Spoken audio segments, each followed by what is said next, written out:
Well, anyway, we left. Uh, we left here in the morning.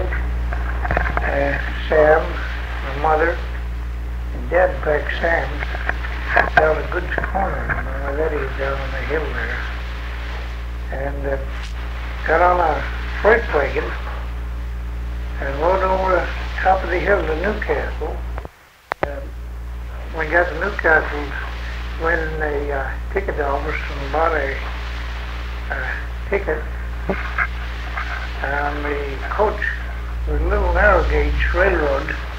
They were loading coal, and the coach was on behind us, the baggage car, and the coach Newcastle. Yes, we had to wait a long time to before the coal train was loaded, and the train started out, went down around Lake Washington on the narrow gauge, went around by Renton, came into Seattle on a high trestle work built out over the mud flats.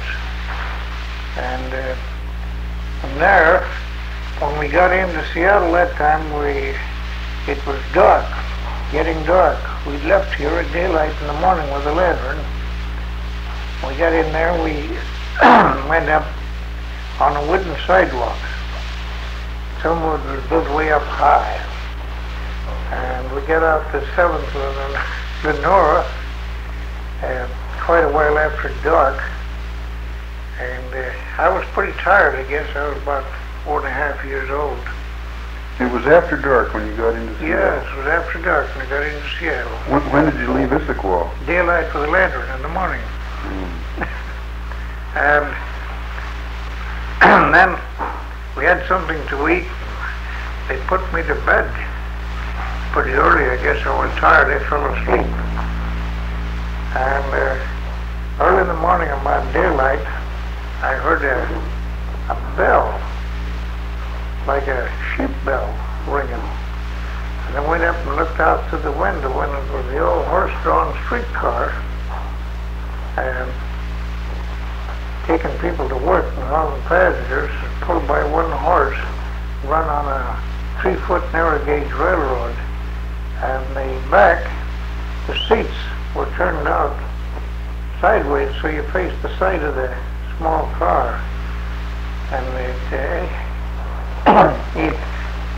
the brakeman, or fellow that run it, he had more uniform badges and buttons and brass on it than a general in the army.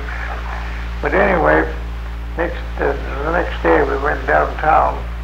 We rode that horse-drawn streetcar and went from 7th Lenore by Lake Union down to 2nd Avenue, and they had an extra man with an extra horse to pull up the hill.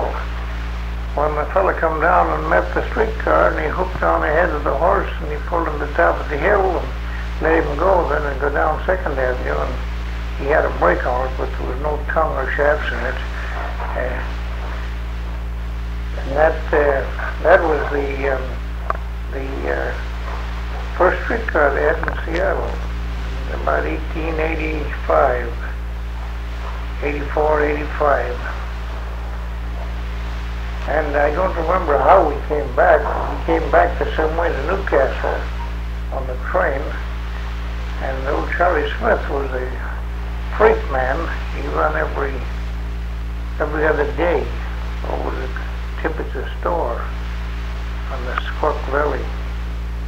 Tibbetts' store? Yeah, that down at Goods Corner. He had a store there. It was the only store in the valley. So that was the first trip into Seattle. The railroad was built on trestle work, piling all the way. Now it's filled in. All that's all filled in. That Sears Roebuck and all that company is all filled in and buildings built on it. At that time it was nothing but a big long mud flat. You went through Renton then? Huh? You went through Renton? Yeah, we went through Renton, across Black River, and